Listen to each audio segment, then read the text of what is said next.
D'être ici ce soir, c'est pas le fruit du hasard, si on est là. Si, c'est le hasard. Non, c'est parce que c'est comme ça, quoi. C'est parce qu'on l'a bien voulu. Hein. Ne vient. Voilà, le Seigneur nous donne rendez-vous. On est libre de répondre à son rendez-vous, à son invitation, ou encore peut-être pour aller un peu plus dans la responsabilité. On vient là où Dieu nous a préparé la place. Donc si nous sommes membres de son corps, c'est parce qu'il l'a bien voulu, et que retiré de la carrière de ce monde, il ne nous a pas laissés dans le monde, mais il nous a fait rentrer dans son royaume. Amen. Et ici, nous parlons du royaume des cieux, de tout ce qui comporte le royaume des cieux en tous les cas, et nous sommes appelés à un jour à la gloire à venir, sa gloire. Nous sommes prédestinés, condamnés à perpétuité, à vivre avec lui. Ça, c'est une bonne perpétuité, hein. On ne va pas se plaindre, puisque là-haut, il n'y aura ni pleurs, ni larmes, ni grincement de dents, il n'y aura plus toutes ces misères et les souffrances que l'on connaît aujourd'hui, qui parfois nous rendent pénibles la vie du présent. Alors ça encourage nos cœurs de savoir que Dieu a pris nos destinées dans sa main, et que nos destinées, elles sont bien dans sa main. Amen. Avant d'aller plus loin, j'ai besoin qu'on prie. Si ça ne vous fait rien, besoin de prier. Il y a parfois des soucis, des tracas qui font que, comme tout à chacun, ça peut peser dans notre esprit, sur notre cœur. Et le meilleur moyen pour triompher, c'est de se plonger dans la présence de Dieu. Est-ce que je peux vous demander un court instant de vous lever avec moi? Est-ce que je peux demander à quelques-uns, spontanément, frères, sœurs, de prier, s'il vous plaît, pour ce moment de partage de la parole de Dieu? Amen.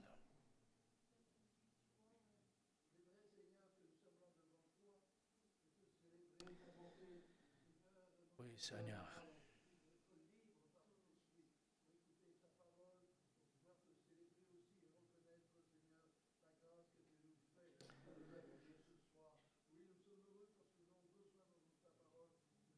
Saint-Esprit.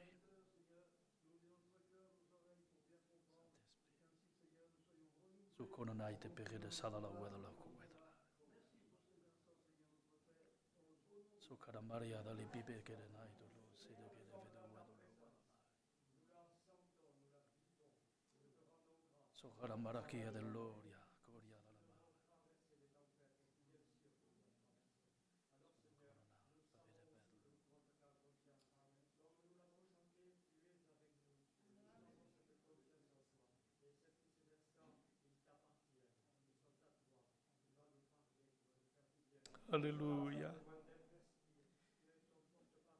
Socoronai del libide sodolo vedoloria. Pirigidinai destige de vedoloria.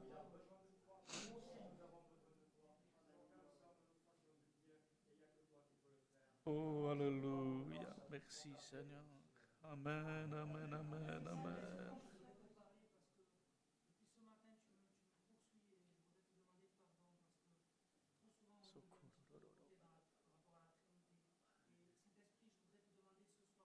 Socoronai te pere de sala la balou. Speaking de sala la balou.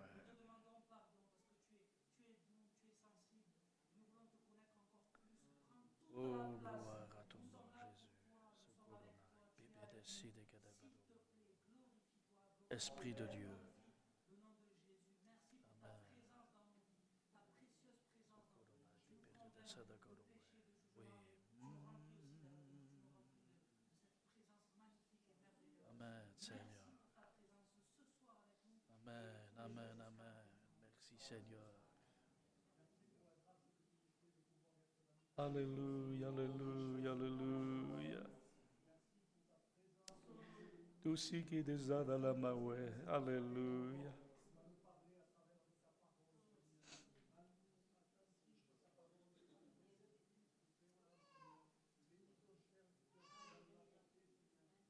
Merci, Seigneur. Merci, mon Dieu.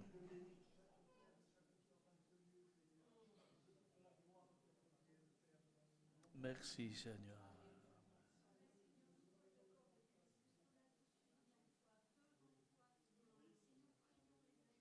Merci, Seigneur.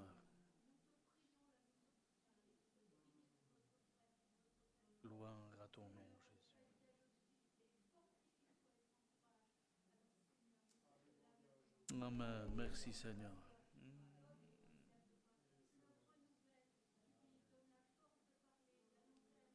Oui Seigneur. Amen. Amen. Amen Seigneur. Gloire à ton nom Jésus. Amen Seigneur. Quelle grâce, quel privilège, Seigneur, de ce que tu nous as inclus avec toi et tu as fait de nous tes enfants.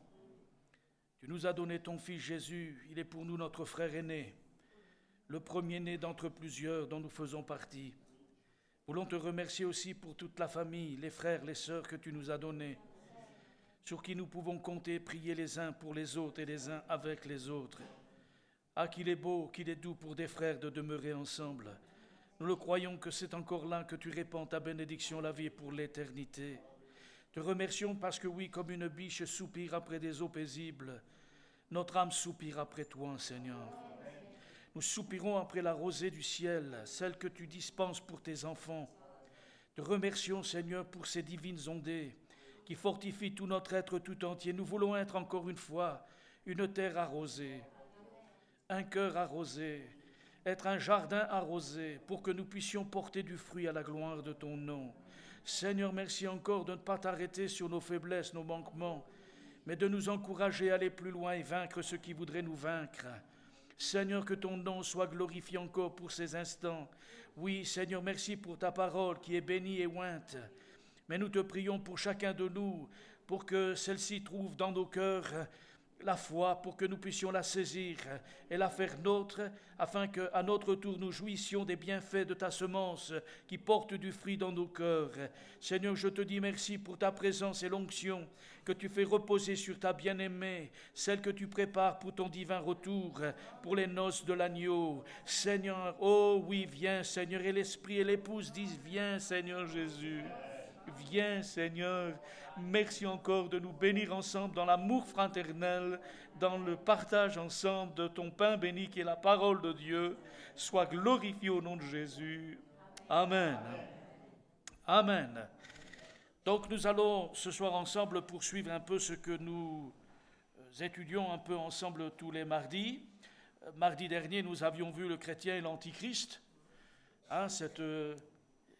ce mystère de l'iniquité qui agit déjà dans le monde, vous le savez, et qui va s'amplifier, s'empirer, bien sûr encore dans les temps à venir, puisque arrivera un moment donné, il va y avoir une guerre terrible, en effet, entre les enfants de Dieu, le peuple de Dieu.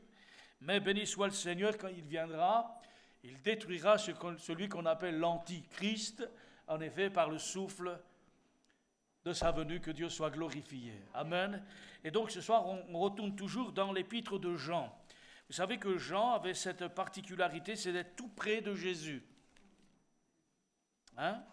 Est-ce que vous sentez la différence quand vous êtes loin d'une personne et près de la personne? Des fois c'est bien, des fois c'est moins bien. Tout dépend de l'individu, la personne, et de qui on est. Il y en a certains, ils piquent comme des hérissons. Faites attention. Mais en tous les cas, quand on est près de quelqu'un, on apprend mieux à la connaître, on la connaît certainement mieux que de loin. Vous connaissez certainement le président de la République, de la France. De loin, donc on ne le connaît pas tant que ça. On le connaît d'une manière superficielle, mais on ne le connaît pas véritablement. L'épître de Jean, vous le savez, elle a pour thème la communion. La communion, la première, la deuxième, la troisième parlent, et dans les trois lettres, en effet, déjà dans la première, il y a les deux autres, et les deux autres rappellent la première. Et on sait très bien que c'est la communion. Et Jean est connu comme étant l'apôtre de l'amour. Et quand il parle de Jésus, il parle vraiment d'une connaissance très près de Jésus, puisqu'il mettait sa tête sur la poitrine de Jésus. Il était tout près de lui. C'est d'ailleurs le seul qu'on retrouve à la mort, à la crucifixion. Les autres sont partis, mais Jean est là. Et quand nous lisons les épîtres de Jean, comme l'évangile de Jean, on voit qu'il est parlé de Jésus, le Fils de Dieu, celui qui nous a aimés, et il parle en effet de la communion avec lui. Je pense que qui peut mieux parler que Jean de ce qu'est la communion, hormis le Saint-Esprit et Jésus. Jean est un homme qui vivait à proximité de Jésus. Quand on colle son oreille contre la poitrine de quelqu'un, on peut entendre le cœur battre. Et c'est bon qu'on entende le cœur de Dieu battre pour nous. Et de savoir qu'il est rempli de sentiments, d'amour, de compassion, de miséricorde à notre égard. Et quand on connaît Jésus, on sait que c'est l'amour personnifié. C'est l'amour personnifié. Amen. Ne regardez pas à moi. Hein. Jésus, c'est l'amour personnifié. Si tu veux connaître l'amour, va pas vers les hommes. Va pas vers les femmes. Va vers Jésus. Amen.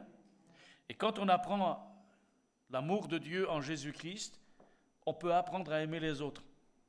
En tous les cas, on peut tendre à cela. Parce que c'est lui qui est devenu l'inspirateur de nos vies. L'apôtre Paul dit dans l'Épître aux Galates, au chapitre 2, verset 20, vous connaissez ce texte, quand il dit « Moi j'ai été crucifié avec Christ, mais si je vis maintenant dans ma chair, je vis dans la foi au Fils de Dieu. C'est plus moi qui vis, c'est lui qui vit en moi. » Ce n'est pas une idéologie, ce n'est pas une philosophie, ce n'est pas de la religiosité, c'est une réalité. Jean, comme tant d'autres, comme Paul et d'autres, savent que Jésus vit vraiment en eux. Ça se sait, ça se voit, ça s'entend, ça se ressent. Amen. Et donc, dans cet épître de Jean, il est parlé bien sûr de la communion dont nous devons avoir avec le Seigneur et en tous les cas prier pour que cette-ci demeure en nous et que nous demeurions en communion avec lui. Ce n'est pas parce qu'on dit « je suis en communion avec lui » que forcément on l'est. D'où les épîtres de Jean qui nous parlent bien pour montrer la distinction qu'il y a entre quelqu'un qui dit qu'il est en communion avec Dieu et quelqu'un qui ne l'est pas.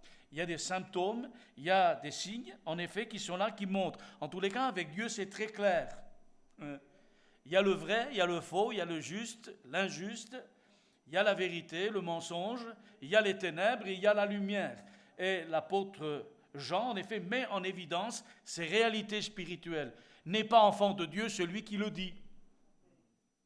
Ne l'est que celui qui est né de Dieu. Amen. On est né de Dieu parce que Dieu nous a fait naître à une nouvelle vie en Jésus-Christ. Et notre vie, normalement, une naissance normale de chrétien, d'un homme qui est né de nouveau, ça se sait. Pourquoi? Mais parce qu'il a une nouvelle nature. C'est plus le même. Est-ce que vous vous rappelez comment vous étiez avant de connaître Jésus? Vous étiez comme maintenant? Ah non? Comment vous étiez? Il y en a peut-être, ils n'osent pas le dire parce que d'ici tu savais. Il vaudrait mieux pas que tu saches. Mais on a eu une vie antérieure. Avant de le connaître, on était sans Dieu, sans force, sans espérance dans le monde. On suivait nos propres voies, on accomplissait la volonté de la chair. Nous étions tous esclaves du péché. Malgré qu'on ne voulait pas, on le faisait quand même. Mais on n'avait pas besoin de se faire des efforts. C'était dans notre nature. Jusqu'au jour où Dieu se révèle à notre cœur et il nous fait mourir au péché en passant par le baptême de la repentance. De là, nous nous convertissons, nous croyons et nous recevons une nouvelle création, une nouvelle nature. 2 Corinthiens 5, 17, vous le connaissez très bien, ce texte aussi. Si quelqu'un est en Christ, il est une nouvelle créature, ou selon la version, création. Et on va le voir ensemble, ce que nous sommes n'est pas encore. Mais c'est déjà pas mal. Le meilleur est à venir. Alors on va faire cette lecture dans 1 Jean, s'il vous plaît. 1 Jean chapitre 2. 1 Jean chapitre 2. À partir du verset 28, puisqu'on s'était arrêté au 27. On va lire à partir du verset 28 du chapitre 2, enfants de Dieu, nous le sommes. Amen. Dis à ton frère, tu es un enfant de Dieu. Puis à ta sœur, à ton mari, à ta femme, à ta copine, à ton copain. Enfin bref, à ton voisin. Et maintenant, petits enfants, demeurez en lui, afin que lorsqu'il paraîtra, nous ayons de l'assurance et qu'à son avènement, nous ne soyons pas confus et éloignés de lui. Si vous savez qu'il est juste, reconnaissez que quiconque pratique la justice est né de lui. Voyez de quel amour le Père nous a témoigné pour que nous soyons appelés enfants de Dieu, et nous le sommes. Si le monde ne nous connaît pas, c'est qu'il ne l'a pas connu. Bien-aimés, nous sommes maintenant enfants de Dieu, et ce que nous serons n'a pas encore été manifesté. Mais nous savons que lorsque cela sera manifesté, nous serons semblables à lui, parce que nous le verrons tel qu'il est. Quiconque a cette espérance en lui se purifie lui-même comme lui-même est pur. Quiconque pêche transgresse la loi, et le péché est la transgression de la loi. Or, vous le savez, Jésus a paru pour ôter les péchés, et il n'y a point en lui de péché. Quiconque demeure en lui ne pêche point. Quiconque pêche ne l'a pas vu et ne l'a pas connu. Petits enfants, que personne ne vous séduise. Celui qui pratique la justice est juste, comme lui-même est juste. Celui qui pêche est du diable, car le diable pêche dès le commencement. Le Fils de Dieu a paru afin de détruire les œuvres du diable. Quiconque est né de Dieu ne pratique pas le péché parce que la semence de Dieu demeure en lui, et il ne peut pécher parce qu'il est né de Dieu. C'est par là que se font reconnaître les enfants de Dieu et les enfants du diable. Quiconque ne pratique pas la justice n'est pas de Dieu, non plus que celui qui n'aime pas son frère. Amen. A priori, dans une lecture simple, comme ça, vite fait, on pourrait dire, oh là, c'est carré, hein? Non? C'est clair, c'est net et c'est précis. Je pense qu'il ne faut pas essayer de transformer la parole de Dieu. Elle est ce qu'elle est, et elle est comme ça parce que Dieu l'a voulu. Vous savez que toute écriture est inspirée de Dieu pour enseigner, convaincre, instruire dans toute la vérité, afin que nous devenions des hommes et des femmes de Dieu. Amen. Vous voyez, ce n'est pas simplement le pasteur qui est l'homme de Dieu, mais on est tous appelés à être des hommes et des femmes de Dieu, enfants de Dieu, avec cette croissance spirituelle, être des hommes de Dieu, des femmes de Dieu. Comme on dirait, être des hommes de parole, ok, mais de la parole. Donc c'est important. Donc, dans un premier temps, ne pas changer ce qui est, parce que ce qui est écrit est clair. Par contre, la compréhension par rapport au texte peut nous interpeller, puisqu'à un moment donné, il dit que celui qui est né de Dieu, il ne pêche plus. Pêche pas. Et là, on est mal. Parce que vous savez autant que moi que vous ne péchez pas, mais moi, oui. Ça veut dire quoi? Ah, merci. Ça va. Donc, il n'y en a pas un qui peut me condamner, là, ce soir. Parce qu'on est tous pareils. Un doigt par ici, trois par doigt vers nous. Hein? Donc, on sait que le seul qui peut et qui nous jugera, c'est le Seigneur Jésus. Lui, il est appelé dans la Bible le juste juge. Parce que lui, il était juste en tout. Et jamais il n'a dévié de la volonté de son Père. C'est ce qui faisait sa communion qui était réelle. C'est à celle-ci que nous sommes appelés. Et pour rappeler ce que nous avions vu tout au début, la communion à laquelle nous sommes appelés est avec le Père et son Fils. Et ça résume la vie éternelle. Est-ce que vous avez reçu la vie éternelle? Alors c'est quoi la vie éternelle? C'est la vie avec Dieu. Vous voyez? C'est quoi encore? C'est la nouvelle naissance. Vous voyez? Oui, mais quand même. Allez, regardez, parce qu'en ce moment, vous avez vu, c'est le printemps. Il y a des fleurs qui poussent. Vous voyez, ces belles fleurs, c'est des orchidées. Elles sont magnifiques. Ça sent pas grand-chose, hein? Oh, mais ils sont pas vrais! Ah, j'aurais pu croire. croire que c'en était des vrais, dit oh. De loin comme ça, on croirait que c'est des vrais. Hein? Puis on s'approche, puis on dit, mais il n'y a pas d'odeur. Et puis finalement, on touche, la texture, c'est du plastique. C'est du tissu. Vous voyez, l'imitation. Il y a beaucoup d'imitations, comme il y a dans le monde l'imitateur. Le diable se déguise en ange de lumière, mais il se déguise.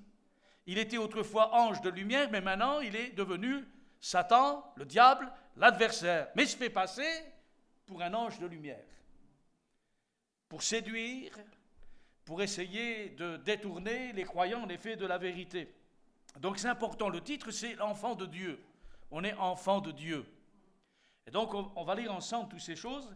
Et maintenant, petits enfants, rappelons-nous que Dieu n'est pas grand-père. Hein? Il n'y a pas de petits-enfants, arrière-petits-enfants, il n'a que des enfants, Dieu. Mais c'est un terme affectif que Jean emploie souvent, bien sûr, dans ses lettres. Petits-enfants, enfants, père, jeunes gens, je vous écris afin que, on connaît, bien sûr, on a vu ça ensemble. Il dit, demeurez en lui, afin que, lorsqu'il paraîtra, nous ayons de l'assurance et qu'à son avènement, parce qu'il va revenir, nous ne soyons pas confus et éloignés de lui. Si vous savez qu'il est juste, reconnaissez que quiconque pratique la justice est né de lui. Il y a ainsi dans cet épître des pistes qui nous sont données pour que nous puissions avoir le discernement, pour discerner les choses. Vous voyez ? Donc c'est très important pour chacun d'entre nous. Jean, il désire vivement préciser, bien sûr, la relation de parenté entre les croyants, et aussi il appelle ses lecteurs, bien sûr, petits-enfants, affectifs, bien sûr. Il parle d'avoir de l'assurance. Un chrétien a une assurance. Elle lui a été accordée. Je pense déjà une définition de la foi. Dans Hébreux chapitre 11, il dit « Or, la foi, c'est une ferme assurance. » Vous savez que aujourd'hui, dans le monde dans lequel on est, on n'a jamais autant signé de contrats d'assurance. Mais ce n'est pas parce que vous avez contracté des contrats d'assurance que vous êtes plus rassuré. En tous les cas, c'est assez limité. C'est sûr que si vous roulez sans assurance en voiture, tant que vous ne voyez pas des hommes avec un képi et un costume, ça va. Mais dès que vous reconnaissez des gens qui ont un costume, la casquette qui vous ont juste derrière le péage, ils disent aïe, aïe, aïe, pourvu qu'ils ne m'arrêtent pas. Et là, le cœur, il bat vite, vous voyez. Le costume, ça représente l'autorité. Il me semble en effet qu'il y a une assurance dans une ferme assurance des choses que l'on espère, dira l'auteur de l'Épître aux Hébreux. Une ferme assurance, des choses qu'on espère. Une assurance. Notre assurance ne s'arrête pas seulement là, mais elle s'attache à ce que Dieu a accompli pour nous en Jésus-Christ. On a une ferme assurance dans le salut qui nous est accordée en Jésus-Christ. Et l'enfant de Dieu ne marche pas en tâtonnant. Il ne marche pas avec les incertitudes dans son cœur. L'enfant de Dieu marche avec assurance. Amen. Autrefois, nous tâtonnions de droite et de gauche, mais maintenant, nous savons en qui nous avons cru. C'est pourquoi on en parle. Et c'est parce que nous croyons que nous agissons. Parce que nous croyons que quand Dieu dit quelque chose, c'est la vérité. Oui ou non? Quand Dieu dit quelque chose, ce n'est pas pour rien dire. Ce n'est pas pour boucher un trou ou encore pour combler un vide. Non, non, le Seigneur parle avec raison et veut, bien sûr, les uns et les autres, nous montrer, nous ouvrir le chemin, nous aider à comprendre les choses. Alors, avoir de l'assurance, quand? Au jour de l'avènement du Seigneur. Vous savez comme moi qu'on ne connaît ni l'heure, ni le jour. Mais ce n'est pas parce qu'on connaît ni l'heure, ni le jour, qu'on n'a pas d'assurance dans nos cœurs. Moi, je ne sais pas à quelle heure, je ne sais pas à quel jour, mais je sais que Jésus revient. Il reviendra avec gloire, avec ses anges. Il viendra. Il a eu le premier mot, il aura le dernier mot. C'est ce que nous enseigne bien sûr la parole de Dieu. L'avènement de Christ, de la liberté et de la hardiesse dans notre cœur. Parce que quand on nous dit Jésus revient, normalement pour un enfant de Dieu, c'est un sujet de joie. On dira gloire, gloire. Pas toi. Non, mais on le sait.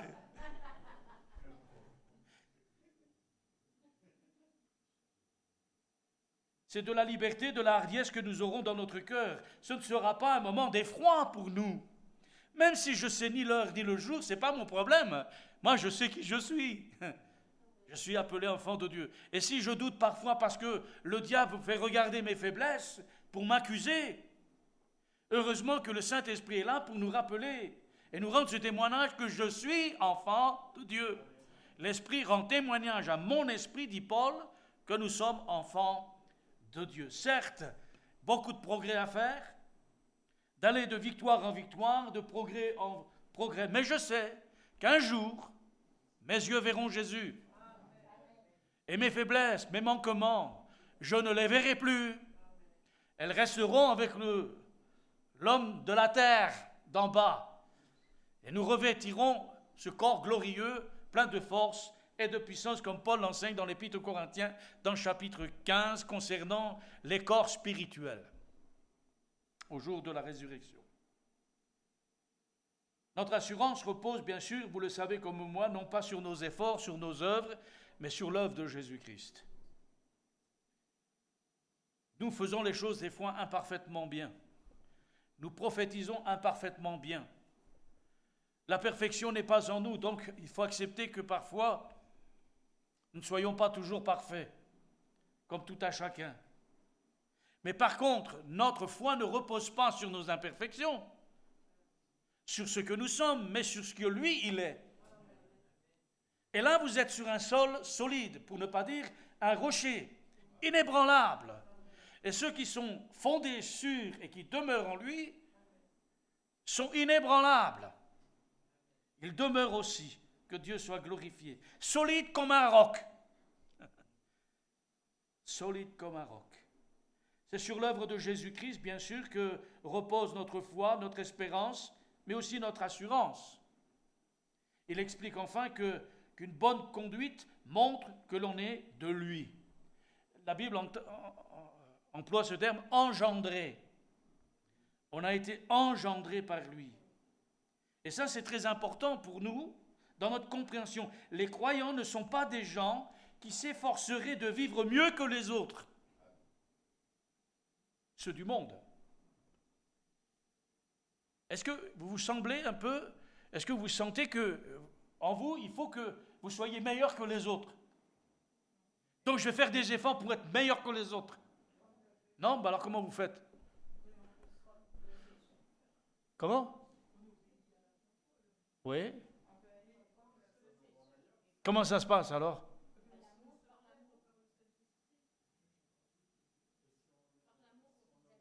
Donc c'est pas vous. C'est qui alors? C'est Dieu. Amen. Vous voyez, c'est pas parce que je vais faire des efforts et que nous avons cette obligation impérative. Il faut que vous soyez meilleur que le monde. C'est pas comme ça que ça résonne dans notre cœur. Et c'est pas comme cela que le Seigneur l'enseigne en tous les cas. Parce qu'avec tous nos efforts, aussi bien soient-ils, aussi grands soient-ils, nous n'arriverons jamais à devenir enfants de Dieu. On ne peut pas devenir parfait par nos propres efforts. Parce qu'à un moment donné, il y a des limites. À cause de la chair. On est comme enfermé encore dans ce corps de mort, comme dit l'apôtre Paul. J'allais te dire, dis encore à ton frère, à ta soeur, que tu vis dans un corps de mort.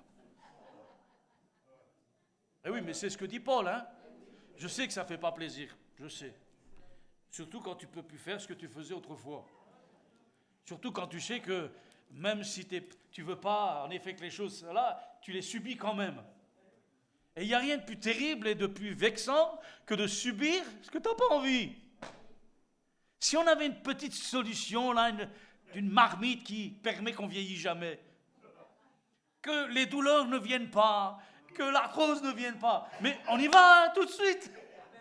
Mais oui, parce qu'on aime mieux garder notre autonomie, garder notre beauté. Eh oui, mais comme la fleur des champs, quand le soleil chauffe, le soleil brille, la fleur sèche, elle tombe et le lieu où elle est tombée ne la reconnaît plus. On passe On est une étincelle qui paraît et qui disparaît.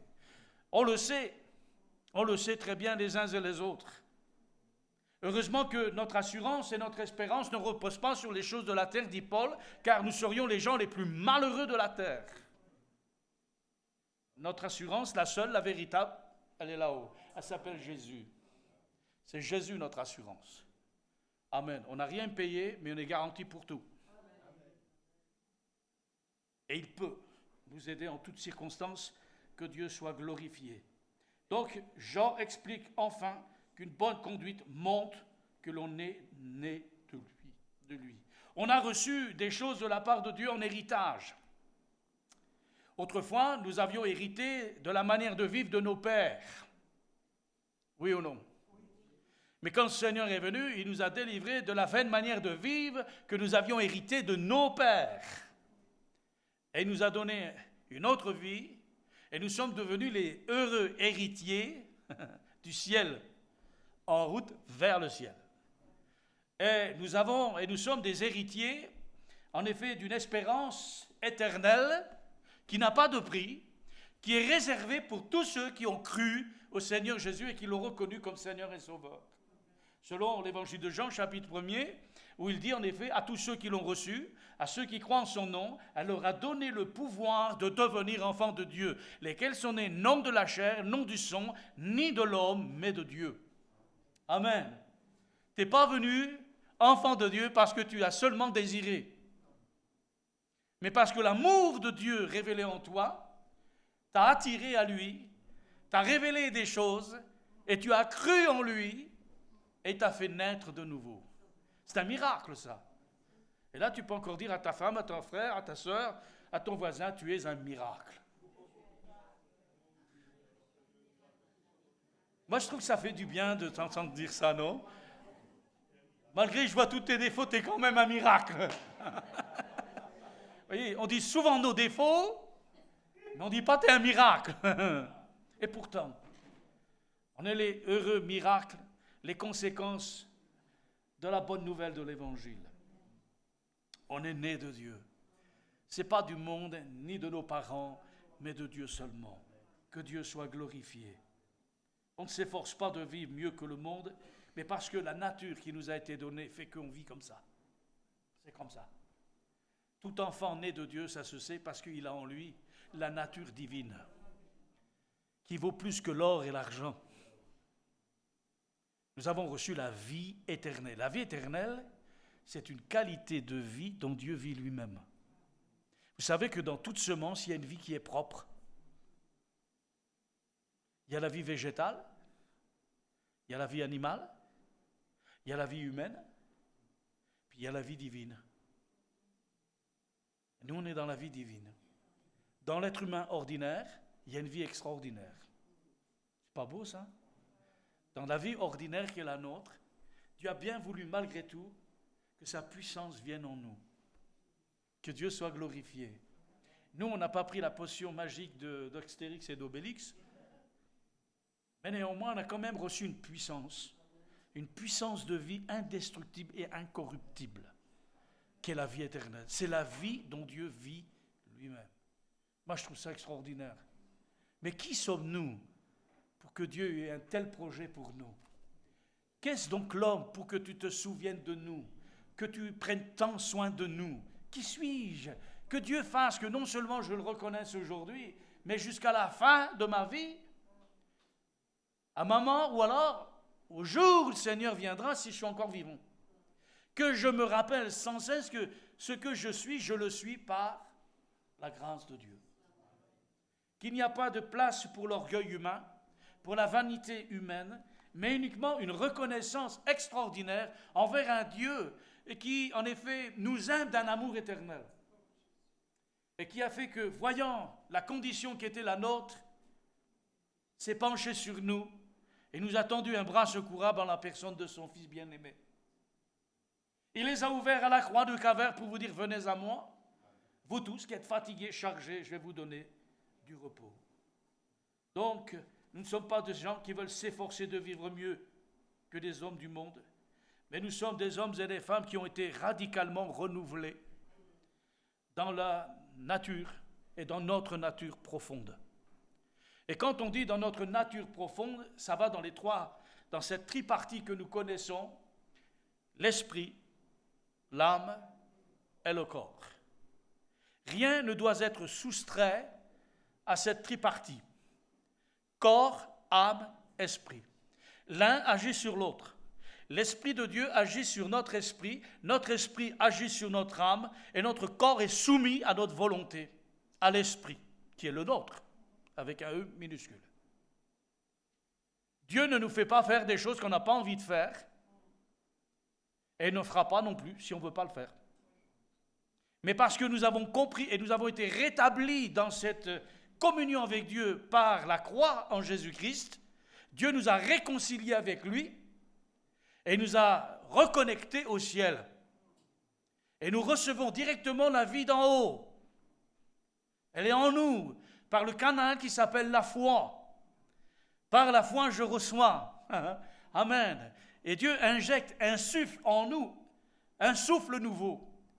Et si l'esprit est mort le jour de la chute d'Adam et Ève, par la croix et la repentance, hop, il reprend sa place. L'esprit commande sur la chair et l'âme. Amen. Or qu'autrefois nous étions asservis à la chair à cause du péché qui régnait en nous comme un maître. Et nous on était comme des esclaves. Tu avais beau à dire oui, non, non, tu fais ce que je te dis. Le péché exerçait sa tyrannie, son pouvoir dans nos vies. Mais on a été changé radicalement, renouvelé dans notre nature tout entière. Ils sont tout à fait nés de nouveau. Amen. Et on peut toujours faire semblant. Ah, je suis né de nouveau. Oui, mais si tu n'es pas né de nouveau, né de Dieu, tu peux dire ce que tu veux. Ça ne marchera pas. Parce qu'il faut vraiment un changement radical. Parce que l'esprit, lui, il est bien disposé. Mais la chair, elle est faible. Dans ses paroles, il dira ceci dans ce verset, il dit « ce que nous serons ». Ce que nous serons. Voyez qu'à l'amour, le Père nous a témoigné pour que nous soyons appelés enfants de Dieu, et nous le sommes. Si le monde ne nous connaît pas, c'est qu'il ne l'a pas connu. Voyez, Jean, lui, comme nous l'avions déjà vu, ce que nous avons vu, ce que nous avons touché. Voyez, Jean, il est émerveillé, comme on peut être émerveillé devant quelque chose. Voyez, oh, c'est beau. Franchement, c'est beau, on est émerveillé. On voit et on est émerveillé.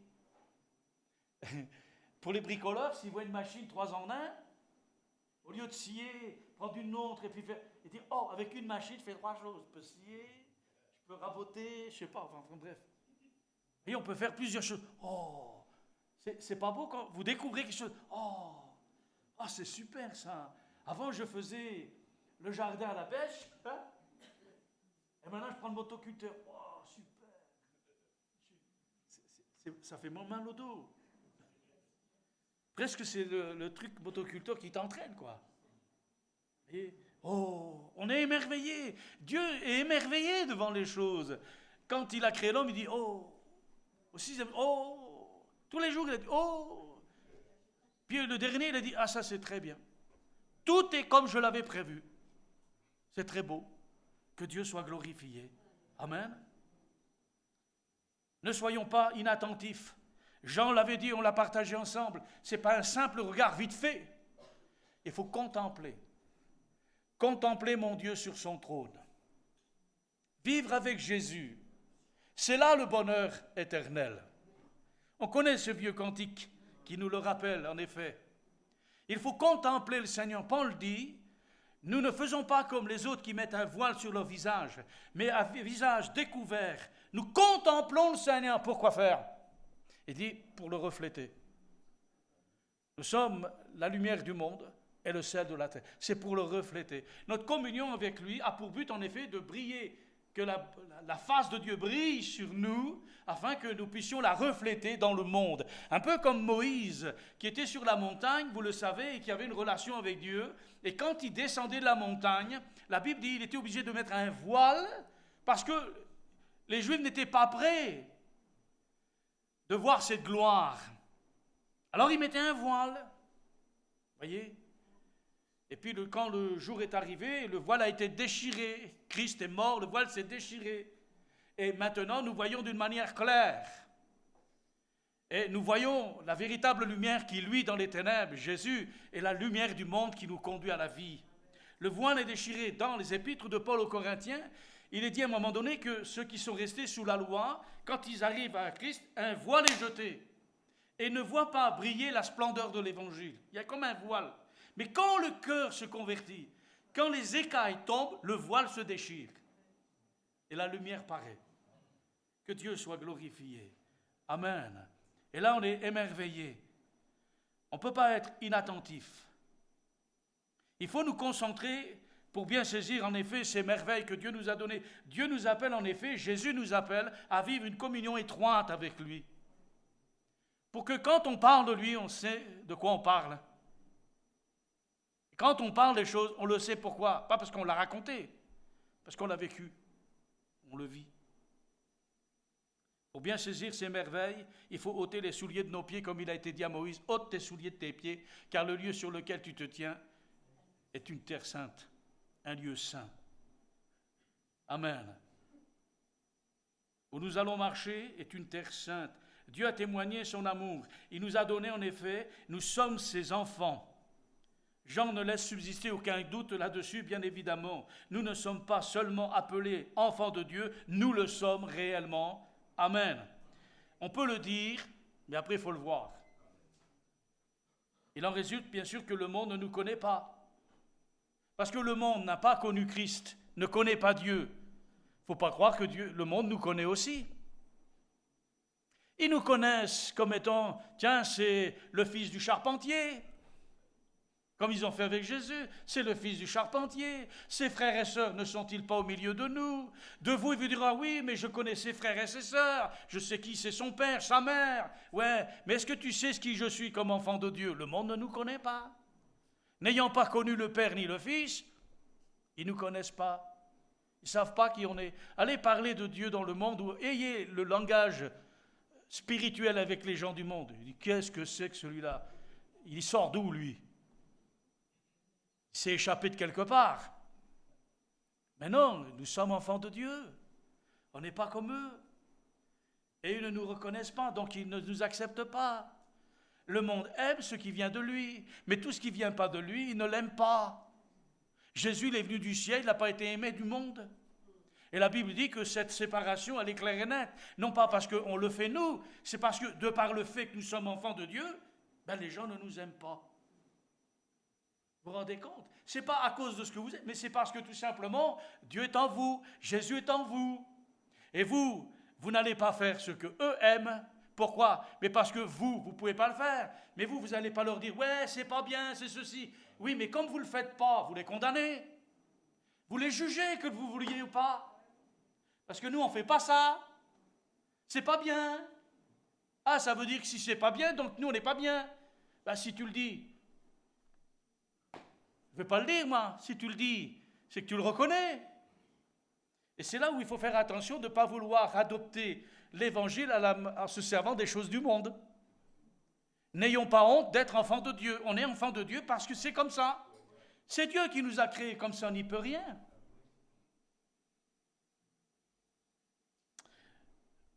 Je partage avec vous, mais c'est simplement un petit témoignage.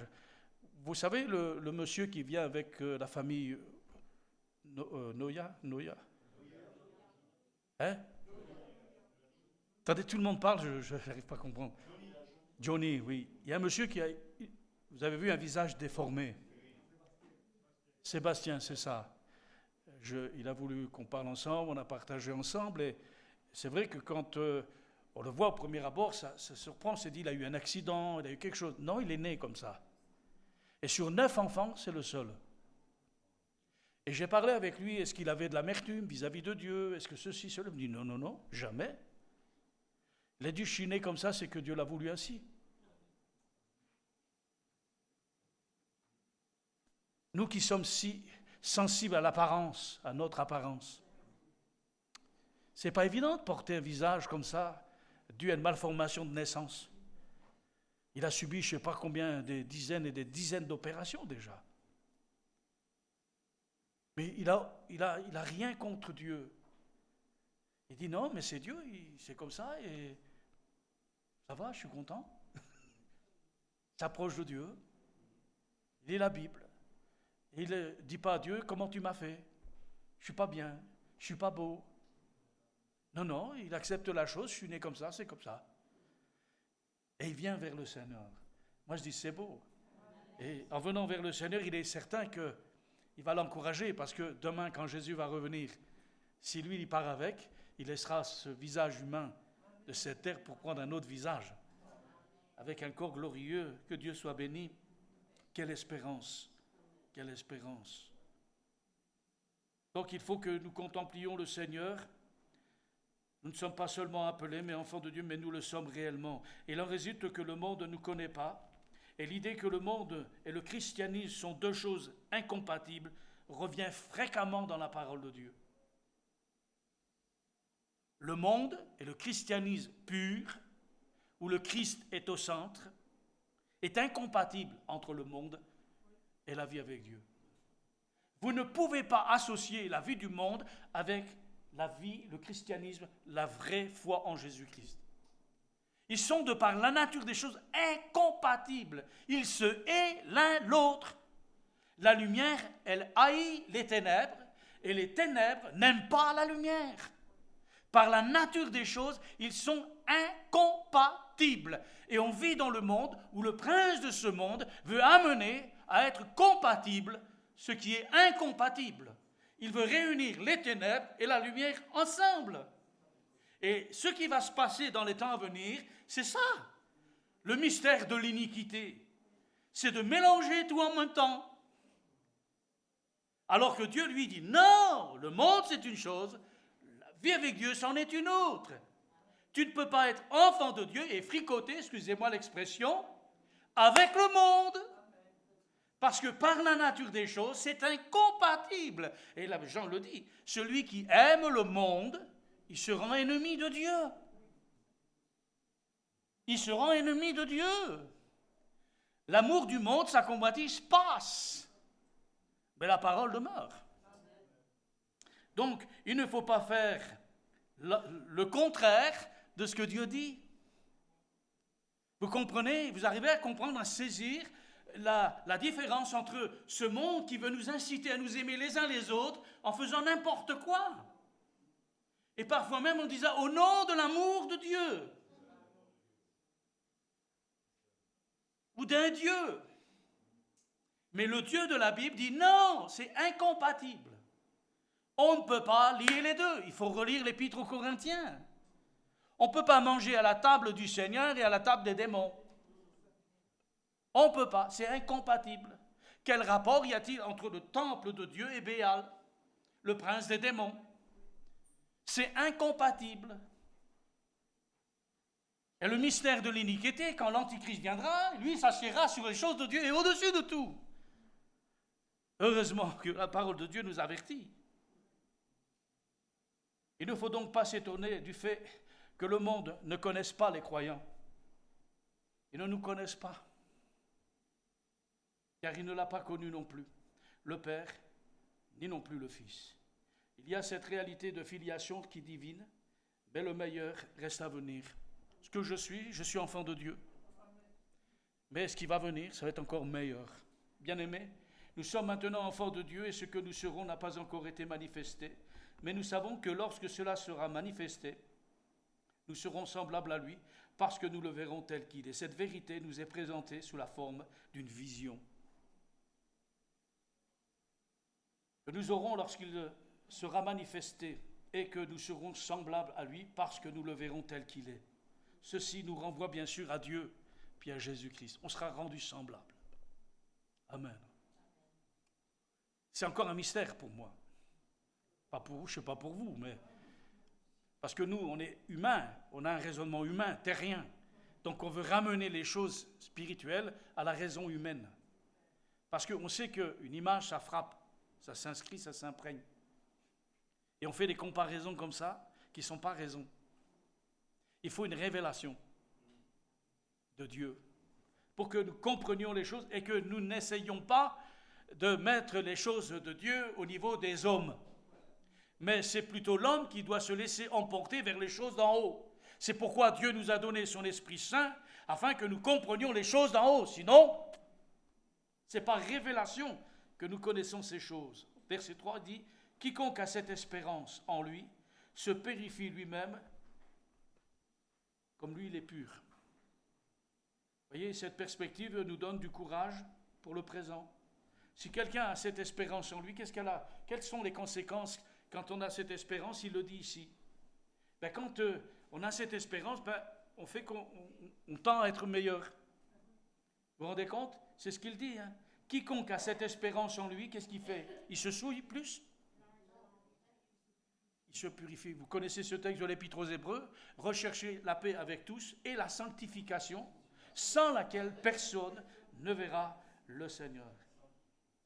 Quiconque a cette espérance se purifie lui-même. Maintenant, il y a un contraste qui est fort et qui va être établi entre le croyant, bien sûr. Le Seigneur, nous sommes exhortés, bien sûr, à nous purifier nous-mêmes, en se modelant sur le modèle de Christ. Ou l'un, ou l'autre. Ou Christ, ou le monde. Pourquoi? Parce que l'espérance est en nous. Vous savez ce que Paul dit dans les Romains 12, verset 3, sauf erreur de ma part, il dit « Ne vous conformez pas au siècle présent, mais soyez transformés par le renouvellement de votre intelligence, afin que vous discerniez ce qui est bon, agréable et parfait. » Parlant de sa propre volonté. Enfin, la nécessité de mener une vie qui est droite. Frères et sœurs, on ne peut pas imposer la sanctification. Vous êtes d'accord avec moi? On ne peut pas non plus imposer la consécration. On est d'accord?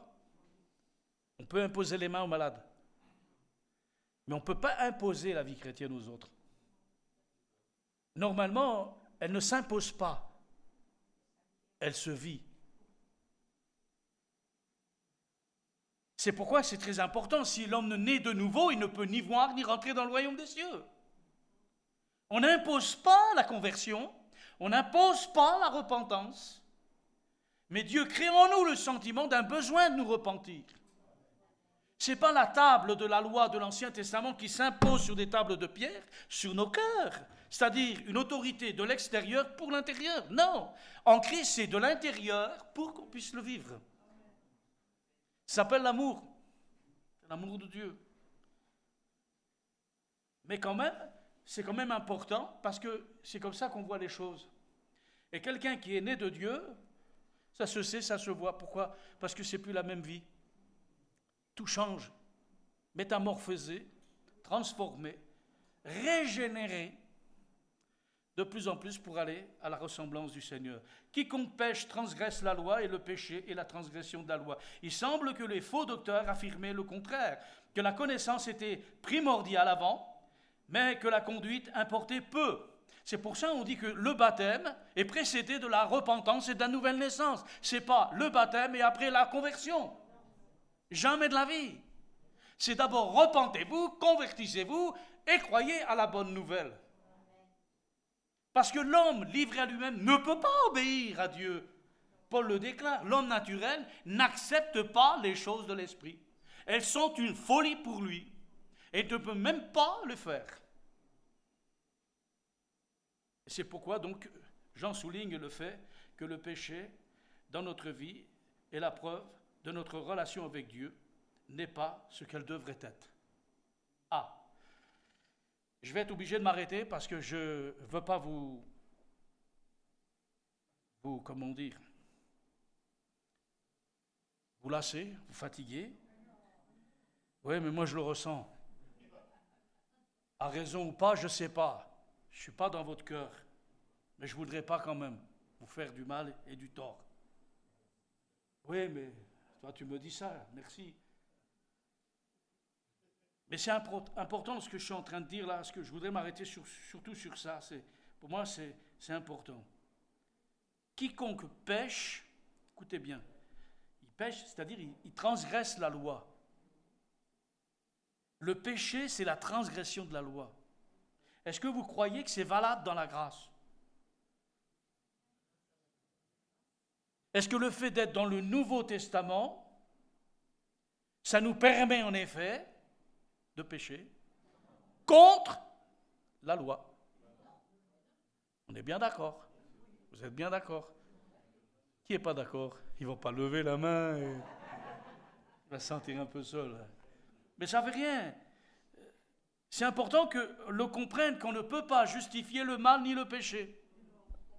Même si parfois ça nous arrange. Mais ce n'est pas normal. On le sait très bien. Les faux docteurs, ils affirmaient le contraire, eux. Non, quand tu es né de Dieu, tu ne peux pas reprendre les mêmes chemins que tu faisais autrefois. Ce n'est pas possible. Il y a un avant, mais il y a un après.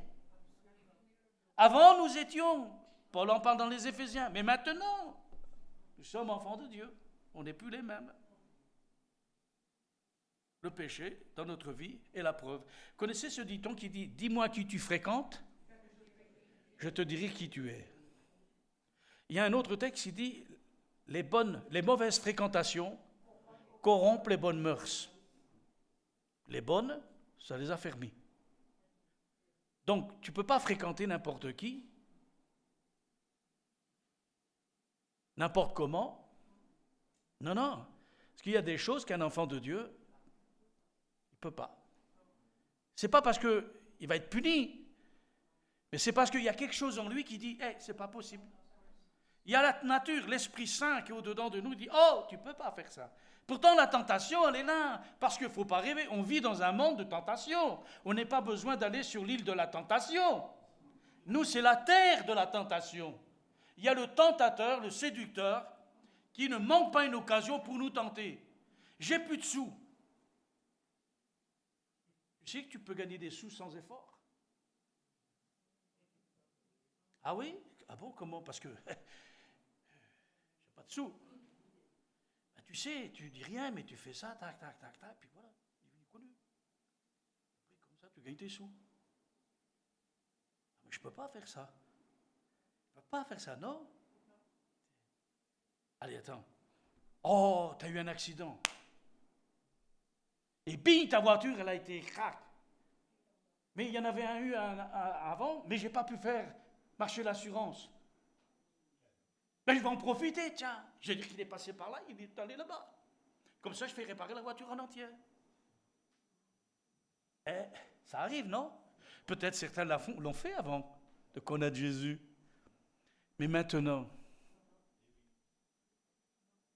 il y a quelque chose qui te dit en toi, oh, parce que toi, tu vas le faire, mais tu vas être mal après. Hein? Rappelez-vous David. Il a péché avec Bathsheba. Il a commis un adultère avec un crime par préméditation. Il s'est arrangé. Ouais, mais conséquence. La Bible dit, David dit, avant que ta main ne s'apesantissait sur moi, je m'égarais constamment. Et quand il a péché, la Bible dit, dans les psaumes, que son lit était baigné des larmes. Son visage usé de larmes. Pourquoi? Parce que sa conscience était travaillée, alourdie et chargée. Mais de quoi? Ben, du péché qui était en lui. Jusqu'au moment où il a avoué ses transgressions.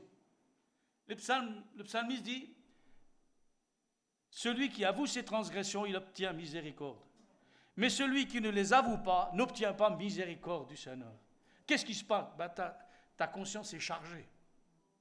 Ouf, t'es mal dans ta peau. T'es pas bien parce que tu dis que tu es enfant de Dieu, mais tu sais que dedans de toi, tu es en contradiction avec ce que tu dis être et que tu n'es pas. Qu'est-ce que tu fais avec ta conscience? C'est soit elle te condamne, soit il faut la libérer. Comment tu fais? Il n'y a qu'une solution, repens-toi. Reconnais, confesse ton péché, demande pardon à Dieu et libère-toi de l'accusateur des frères qui te condamne et qui te juge. Et Jean dit, si nous avons péché, nous avons un avocat auprès du Père, Jésus-Christ le juste. Et si notre cœur nous condamne, Dieu est plus grand que notre cœur. Et la grâce de Dieu nous donne le pouvoir de ne pas rester sous l'accusation du diable, sous la culpabilité, mais de recevoir la grâce de Dieu, le pardon de Dieu, la miséricorde de Dieu, qui nous délivre de la culpabilité qui est répétée dans l'Épître aux Romains, chapitre 8. Il n'y a donc plus maintenant aucune condamnation pour ceux qui sont en Jésus-Christ. En effet, la loi de l'Esprit de vie qui est en Jésus m'a affranchi de la loi du péché et de la mort. Mais ça ne veut pas dire que je peux pécher, je peux recommencer. Parce que le péché continue, et puis le péché a toujours les mêmes conséquences. Ça te coupe ta communion avec Dieu. Écoutez-moi bien, ça ne s'arrêtera pas là. Et ça va te couper la communion avec tes frères et sœurs. D'abord celle-ci, parce qu'on pêche d'abord tous devant Dieu, et après contre le corps du Seigneur, l'Église. Et tu ne peux pas dire, je t'aime mon frère, c'est beau, et puis tu as une vie qui n'est pas... hein? Parce qu'en fin de compte, c'est de la comédie, ça s'appelle l'hypocrisie. Tu es un comédien. Ce n'est pas à la comédie que Dieu nous appelle. C'est à la communion, dans la vérité. J'arrête avec ça. Peut-être je verrai une autre fois le reste, parce que l'heure tourne trop vite. Et puis je pense que être au bénéfice de l'écoute de la parole de Dieu, de l'enseignement, c'est gagner du bénéfice pour notre vie spirituelle de tous les jours.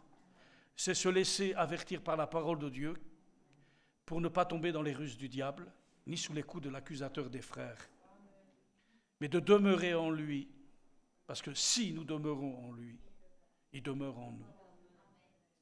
Et le diable ne peut rien faire. Parce que celui qui est en nous, il est plus fort que celui qui est dans le monde. Notre Père Céleste, nous voulons te bénir et te rendre grâce pour ta parole. Quelle puissance ta parole. Heureux l'homme qui la possède. Elle est pour lui comme une lampe dans un lieu obscur. Lui permet de marcher dans les ténèbres de ce monde à la lumière de ta parole. Elle est vraiment une lampe à nos pieds, une lumière sur notre sentier. Comment le jeune homme rendra-t-il pur son sentier? En se dirigeant d'après ta parole. Seigneur, merci pour ta parole. Tu veilles sur elle pour l'exécuter. Et elle est pour tous ceux qui croient en toi, tes enfants, elle est pour eux en effet une force sûre, un appui véritable. Elle est la vérité. La vérité. Que tu défends, Seigneur, et qui nous garde. Je te prie vraiment pour chacune de nos vies, Seigneur, de nous aider, les uns les autres, jeunes convertis et moins jeunes convertis. Seigneur, nous te prions que le Saint-Esprit nous éclaire sur ta parole, que cette soit cette huile qui permet à la lampe de briller. Et nous savons que ta parole est esprit et vie, elle est ointe, elle est claire. C'est la véritable lumière qui luit dans les ténèbres. En tant qu'Église, Seigneur de Tarbes, nous voulons te prier, Seigneur, garde-nous d'étouffer ta parole, de la mettre en second plan et faire passer notre volonté avant la tienne. Ça serait pour nous dramatique. On risque de se perdre et faire naufrage quant à la foi. Se laisser séduire par le prince de ce monde, qui est bien plus fort qu'on l'on pense, mais pas plus fort que celui qui est en nous. Il est puissant, mais Jésus est tout puissant. Alors Seigneur, je te prie, donne à chacun d'entre nous un esprit de révélation. Donne-nous la clairvoyance du disciple, l'oreille du disciple, pour entendre comme un disciple doit entendre. Est-ce qu'on peut se lever encore une fois ensemble et ensemble élever nos voix? Et vraiment d'avoir une prière pour son frère, pour sa sœur à nos côtés.